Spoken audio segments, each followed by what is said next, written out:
चलिए शुरू करते हैं।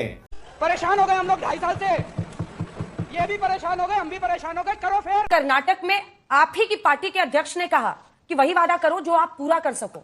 उन्होंने यहां तक कहा कि दिवालियापन की नौबत ना आए, सड़क पर रेत डालने के भी लायक ना रह जाओ, सोच समझ कर बोलो। बोलने दे, तकलीफ हुआ है बेचारे को, बोल। 4.25 मिनट तक आप कोशिश करती रही कि मुद्दे पर बोला जाए, लेकिन मुद्दे पर नहीं बोला गया। मैं आज झारखंड में हूं और अभी मैंने सुना आप अभी झारखंड से लौटी। आज झारखंड में नरेंद्र मोदी आए हुए हैं, प्रचार कर रहे हैं। और सर्वप्रथम मैं अर्थशास्त्री होने से पहले, कुछ भी होने से पहले एक महिला हूं, और इस देश के चुने हुए प्रधानमंत्री ने झारखंड आके कहा वो आपकी बेटी छीन रहे हैं।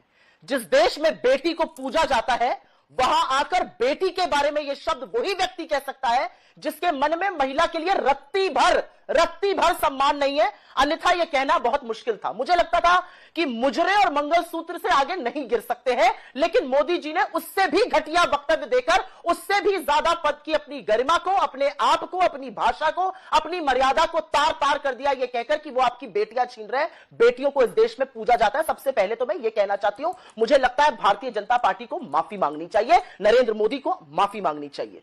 सब चंगासी। सर्वप्रथम तो मैं ये कहना चाहती हूं, अंजना जी आपने कुछ वक्तव्य दिए और यहां पर आपने खरगे जी की बात का उल्लेख किया। खरगे जी का निर्वाचित सदस्य होने का जो एक्सपीरियंस और अनुभव है वो 55 साल का है। इतनी उम्र नहीं होगी भाजपा के प्रवक्ता की जितने साल वो निर्वाचित सदस्य रह चुके हैं, तो उन्होंने कुछ भी गलत नहीं कहा। उन्होंने कहा जो भी वादे करने चाहिए वो देख समझ के करने चाहिए, पूरी जिम्मेदारी से करने चाहिए, और हमने ऐसा किया है। नरेंद्र मोदी और उनकी पार्टी, जिनको अपना ट्वीट डिलीट करना पड़ा, इस देश के प्रधानमंत्री को एक्स से अपना ट्वीट डिलीट करना पड़ा क्योंकि उसमें झूठ था, उनकी क्या बात करें हम। लेकिन मैं इस बात को आगे ले जाना चाहती हूं। उन्होंने यही कहा जिम्मेदारी से करिए, और हम जिम्मेदारी से पूरी तरह से कर रहे हैं। 52,000 करोड़ रुपए कर्नाटका में हमने अपनी 5 स्कीम लॉन्च करी। महिलाओं को फ्री बस सेवा दे रहे हैं, हम 200 यूनिट बिजली मुफ्त दे रहे हैं, हम महिलाओं के खाते में मनी ट्रांसफर कर रहे हैं, हम बेरोजगारी भत्ता दे रहे हैं, हम वो सब काम कर रहे हैं। लेकिन हम 53,000 करोड़ रुपए का कैपिटल एक्सपेंडिचर भी खर्चा कर रहे हैं कर्नाटका के भविष्य के लिए, क्योंकि हम इनकी तले 40% की सरकार नहीं चला रहे हैं जो 40% आंटी कर लेती थी। हम वो सारा पैसा जनता को लौटा रहे हैं, और इसीलिए जनता हमें पूरी तरह से आशीर्वाद दे रही है, हमारे साथ खड़ी है। आपने हिमाचल का जिक्र किया, और हिमाचल के बारे में 2 मिनट बात कर ही लेते हैं, क्योंकि हिमाचल में बात करनी जरूरी है। उसके बारे में तरह तरह के भ्रम फैलाए गए, फैक्ट चेक हुआ, इनके मंत्रियों का हुआ, प्रधानमंत्री का हुआ, इनका हुआ, सबका फैक्ट चेक हुआ।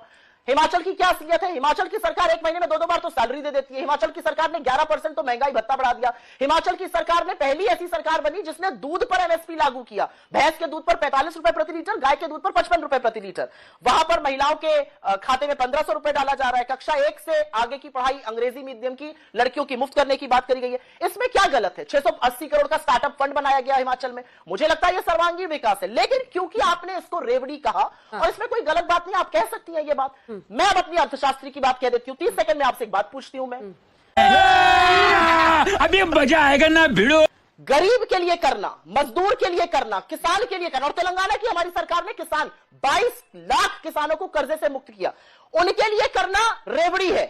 बड़े बड़े पूंजीपतियों को चांदी के चम्मच से रबड़ी चटाना जो नरेंद्र मोदी जी करते हैं वो इकोनॉमी है जी नहीं। और मैं एक बात और कहना चाहती हूं, जिन भाजपा का और जिसकी चर्चा हो रही है, भाई हम भी 2 करोड़ रोजगार का 15 लाख इंतजार कर रहे हैं। एक बात और अंजना जी, छोटी सी बात झारखंड की कर लेती हूं।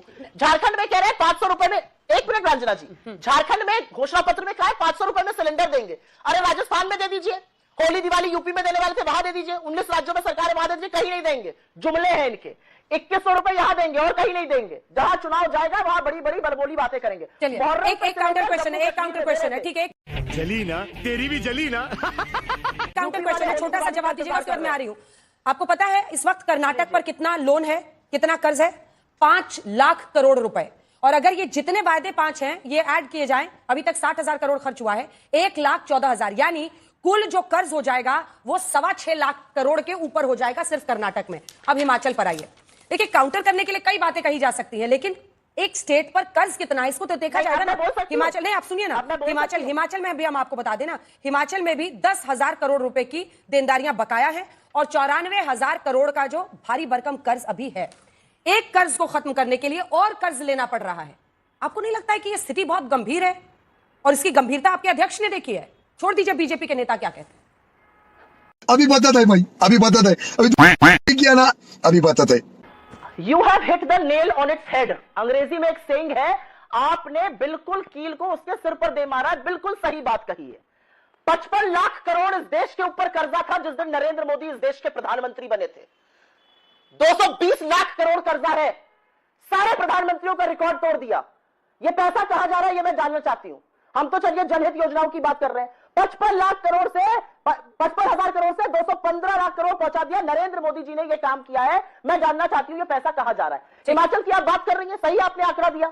हमें 75,000 करोड़ तो कर्जा विरासत में मिला था ना। आपने कर्नाटक का एग्जाम्पल दिया। कर्नाटक में हमें 4 लाख 4.5 लाख करोड़ से ज्यादा कर्जा विरासत में बीजेपी देकर गई। चलिए दोनों बातों का जवाब दीजिए गौरव जी। तो गौरव जी, दोनों बातों का। विरासत में हमें कर्जा दिया, उसके आप बारे में क्या वो कह रही है विरासत का कर्जा है। मुझे अपने घर जाना है। आप इतनी रेवड़ियों का ऑफर दे रहे हैं जनता को कि वहां पर मामला पलटा है, तो वो कहते थे नहीं हर स्टेट अलग है, हरियाणा अलग है, हिमाचल प्रदेश अलग है। ये मुद्दा आपको बैकफुट पर तो डाल ही रहा है। और खड़गे जी का ओपनली पब्लिक में सबके सामने ये बोलना जाहिर तौर पर आप लोगों को और भी सीधा चूल्हे पर चढ़ा देता है इस मुद्दे पर। जनता को आप मूर्ख समझना बंद कर दीजिए। नहीं, मैं थोड़ी सी हतप्रभ हूं कि मैंने इतनी बड़ी बात यहां पर बोली कि इस देश का चुना हुआ प्रधानमंत्री बेटियां के बारे में इतनी घटिया बात कर रहा है, उस पर सुई टपक सन्नाटा है। साफ सूंघ गया बीजेपी को, एक शब्द नहीं बोला गया। आपने भी उनसे सवाल नहीं पूछा, उन्होंने भी नहीं बोला। और मुझे इस पर विशेष आपत्ति है क्योंकि मैं एक महिला हूं और मेरी बेटी है। मुझे पता है आपकी बेटी है, इनकी भी बेटियां हैं।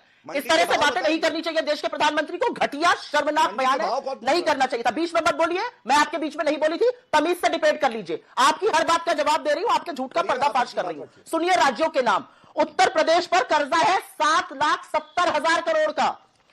हरियाणा पर कर्जा है 3,17,000 करोड़ का। 10 राज्यों का नाम ले रही हूं जिसमें से 6 में आपकी सरकारें हैं। तमिलनाडु, उत्तर प्रदेश, महाराष्ट्र, पश्चिम बंगाल, राजस्थान, गुजरात, मध्य प्रदेश, बिहार, ये सारी आपकी सरकारें हैं जहां पर कर्जा टॉप 10 स्टेट्स ऑफ इंडिया में आता है। तो इस तरह की औनी पौनी बातें मत करा करिए। उत्तर प्रदेश में 7,70,000 करोड़ है, महाराष्ट्र में 7,22,000 करोड़ है, कर्नाटका में बिल्कुल कर्जा है 5,97,000 करोड़, राजस्थान में 5,62,000 करोड़ है, गुजरात में बड़ा गुजरात मॉडल देखते थे 5 लाख करोड़ कर्जा करके बैठे हुए हैं। तो यहां मेरा मुंह मत खुलवाइए। लेकिन अंजना गजब बेइज्जती है जी, आपके डायरेक्ट सवाल का जवाब देने से पहले जैसे वहां जलेबी बनाई गई, थोड़ी मैं भी बनाऊंगी। और इसलिए बनाऊंगी क्योंकि झूठ का पर्दाफाश करना जरूरी है। आपके चैनल पर, आपकी वेबसाइट पर, आपके रिपोर्टर ने फैक्ट चेक करके बताया कि खड़गे जी के बारे में नरेंद्र मोदी ने, बीजेपी ने और प्रवक्ताओं ने झूठ फैलाया। उनको चेक नहीं किया गया, उन्होंने खड़गे जी के बारे में फिर से झूठ बोला वायनाड के बारे में। मैं उसकी पुष्टि नहीं करूंगी, उसकी पुष्टि हो चुकी है। डीएम ने 5 लोगों की अनुमति दी थी, इसलिए खड़गे जी बाहर थे। जैसे उनको पता चला लोगों को, वो बाहर गए। खड़गे जी पहले अंदर आए, राहुल जी बाद में अंदर आए, सोनिया जी पीछे बैठी थी, खड़गे जी आगे बैठे थे। ये दुनिया ने देखा, तो इन झुट्ठों की क्या बात करनी है। उसके बाद मैं बात करना चाहती हूं जो लेटेस्ट आंकड़ा आया है, बड़ा फितूर कसते हैं। वर्ल्ड बैंक कूदेंगे। सबसे ज्यादा दुनिया के गरीब भारत में है। 23 करोड़ से ज्यादा गरीब एब्जेक्ट पॉवर्टी में भारत में रह रहे हैं। यह वर्ल्ड बैंक का आंकड़ा है जिसको लेके कभी कभी आप बहुत कूदते हैं। इस आंकड़े पर भी बोलिए। दूसरा, ठगने की बात और चेंज करने की बात। बिल्कुल जीएसटी लागू नहीं होना चाहिए। नरेंद्र मोदी जब चीफ मिनिस्टर थे, फूड सिक्योरिटी एक्ट नहीं लगनी चाहिए। नरेंद्र मोदी जब चीफ मिनिस्टर थे, जब प्राइम मिनिस्टर बन गए तो दोनों चीजें चंगासी हो गई। और ठगने की जहां तक बात है ना, तो ये ठगने की एक आंकड़ा फिर से सुनिए। 55 लाख करोड़ हमारे ऊपर कर्जा था जब नरेंद्र मोदी इस देश के प्रधानमंत्री बने थे। ये सेंट्रल गवर्नमेंट का डेट बता रही हूं आपको, इसमें स्टेट्स नहीं है। वो डेट बढ़कर 220 लाख करोड़ हो गई। 14 प्रधानमंत्रियों ने 55 लाख करोड़ का कर्जा लिया था। भाई साहब ने 165 लाख करोड़ अपने दम पर कर्जा ले लिया। भगवान जाने ये कर्जा कहां गया, किस अडानी को गया, कहां गया, हम नहीं जानते हैं। ये तो लेटेस्ट न्यूज है। लेकिन मैं यहां पर कुछ बातें कहना चाहती हूं और वो बातें कहनी जरूरी हैं। आज नरेंद्र मोदी झारखंड आए, आपने उनकी कुछ बाइट सुनाई। वो महिला वाली आपने नहीं सुनाई, आपने घुसपैठ वाली सुनाई। घुसपैठ ये है, जब चुनाव आता है इनको घुसपैठ दिखता है। क्यों दिखता है इनको घुसपैठ? क्योंकि ये बांटने की राजनीति करते हैं। अरे केंद्र में सरकार आपकी है, 11 साल से झुंझुना बजा रहे हैं क्या कि घुसपैठियों को नहीं रोक पा रहे हैं? बांग्ला भाषी घुसपैठिया है। मैं उत्तर प्रदेश से आती हूं, पीलीभीत में बांग्ला भाषी बड़े बड़े ऐसा घुसपैठी है। जब एनआरसी हुई असम में, वहां पे 19 लाख लोग मिले घुसपैठिए। कहां चले गए वो सब लोग? गुजरात भेज दिए क्या? उनके बारे में कोई चर्चा नहीं होगी। जहां चुनाव होगा वहां घुसपैठिए और उनके सरगना, इनके जैसे लोग आ जाएंगे बात करने के लिए। मैं 2 सवाल पूछना चाहती हूं जो आज आपके चैनल पर पूछने जरूरी है। हम इकोनॉमी पर डिस्कशन कर रहे हैं, बिल्कुल डिस्कशन करिए इकोनॉमी पर। इकोनॉमी पर डिस्कशन करते करते ग्रॉस फिक्स कैपिटल फॉर्मेशन पर डिस्कशन कब होगा? इन्वेस्टमेंट पर डिस्कशन। सारे लोग आकर टीवी पे बोलते हैं बहुत बढ़िया मोदी जी बहुत अच्छा कर, बेचारे डरते नहीं तो आईटी की रेड पड़ जाएगी। क्यों नहीं इंडियन इंडस्ट्री इन्वेस्ट कर रही है? कंजम्पशन क्यों गिर रहा है? नौकरियां क्यों नहीं बन रही है? एक्सपोर्ट क्यों गिर रहा है? ट्रेड डेफिसिट क्यों बढ़ रहा है? और वो भी चाइना के साथ $100 बिलियन से पार करा दिया। इकोनॉमी पर चर्चा करेंगे, आइए चर्चा करते हैं आज इकोनॉमी पर। और आप एक एक बिंदु अर्थव्यवस्था पर, भारत सरकार के कर्ज पर भी उनके ये बिक गई है गवर्नमेंट। अब गवर्नमेंट में कुछ नहीं है। घुसपैठ अगर आप वहां पर हैं तो जरूर आसपास के इलाकों में जाइएगा। वहां पर ये एक्चुअल कंसर्न है सुप्रिया जी। संथाल परगना में जो आदिवासियों की संख्या, जनसंख्या पहले लगभग 42 से 46 44% के इर्द गिर्द थी, वो अब 26 से 28% हो गई है, और ये एक बहुत बड़ी चिंता है वहां पर। इतना छोटा पहले कभी नहीं हुआ होगा। अगर आपका सवाल खत्म हो गया हो तो 5.25 मिनट मुझे भी दीजिएगा जितना आपने उनको दिया। एग्जैक्टली घड़ी देख के 5.25 मिनट बोले, 5 मिनट 15 सेकंड, मुझे भी 5.25 मिनट दे दीजिएगा। इन्फिल्ट्रेशन की चिंता हर वक्त होनी चाहिए। इन्फिल्ट्रेशन की चिंता सिर्फ चुनाव आने पर क्यों होती है? घुसपैठिए क्योंकि सबसे बड़े ये हैं, ये सबसे बड़े घुसपैठिए इसलिए है क्योंकि जब ये केरला जाएंगे तो क्रिश्चियन को बाकी से लड़ाएंगे, जब ये हरियाणा जाएंगे तो जाट बनाम सबके करेंगे, जब ये यहां आएंगे तो ये घुसपैठ का एक गुब्बारा उड़ाएंगे। अरे भाई, घुसपैठ हुआ है तो आप क्या कर रहे थे? आप झुंझुना बजाने के लिए बैठे हैं क्या केंद्र में? बॉर्डर की निगरानी कौन करता है ये मैं जानना चाहती हूं। इन्फिल्ट्रेशन कैसे हो रहा है? अमित शाह जी क्या कर रहे हैं? अमित शाह जी सिर्फ पकौड़े तलवा रहे हैं लोगों से, झुंझुना पकड़ाया हुआ सबको, ये मैं जानना चाहती हूं। समझ रहे हो? समझ रहे हो आप? समझ रहे हो? और इतनी आदिवासियों की चिंता है भाजपा को, तो मेरे 2 सवाल हैं। सरना धर्म कोड है यहाँ का, पास होकर गया हुआ है सेंटर के पास 2 साल से, आदिवासियों की संस्कृति का सबसे बड़ा ध्वजवाहक है।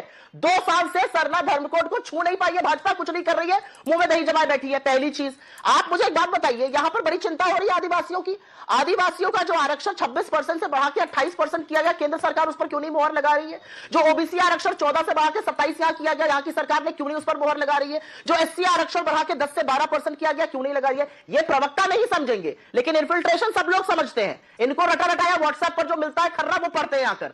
असम में एनआरसी हुआ, एनआरसी में 19 लाख लोगों का नाम आया, कहां है वो लोग मैं जानना चाहती हूं। किस राज्य में भेज दिए गए? किस गिलेटिन में रख दिए गए? किस जेल में डाले गए? गुजरात भेज दिए गए क्या सब? इसलिए दूध से धुलकर नहा कर आ गए। जब चुनाव आएगा, और सबसे बड़े सरगना घुसपैठियों के कौन? हेमंत बिस्व शर्मा, जो सीबीआई का केस लेकर अपने ऊपर घूमते थे, बीजेपी आ गए, सीबीआई का केस खत्म हो जाता है। और दूसरा कौन झारखंड में घूम घूम कर नफरत फैला रहा है? शिवराज सिंह चौहान। अरे व्यापम घोटाले का क्या हुआ, ये पूरा देश जानना चाहता है। देश जानना चाहता है कि सबसे बड़ा पेपर लीक माफिया जो व्यापक घोटाला था, उसके बारे में कोई चिंता ही नहीं है। वो कृषि मंत्री बने घूम रहे हैं और इधर उधर की बयानबाजी कर रहे हैं, और नरेंद्र मोदी आकर यहां पर इस तरह की बातें करते हैं, फिर नारा देंगे बटेंगे तो कटेंगे। बांटने वाले सबसे ज्यादा ये लोग। और अगर ऐसा कुछ हुआ है, अगर इन्फिल्ट्रेशन हुआ है, तो आपकी विफलता है, आपके चलते हुआ है। आपने बॉर्डर ठीक से नहीं देखा। ऑडियो बंद करिए, बोलिए। जो बैकल और बैल बुद्धि यहां पर बैठा हुआ है उसको मैं वही कहूंगी, क्योंकि वो हमेशा बदतमीजी करता है। बैकल बैल बुद्धि, बकवास बंद कर दो और सुनो मेरी बात। खत्म, bye bye, tata, good bye, गया।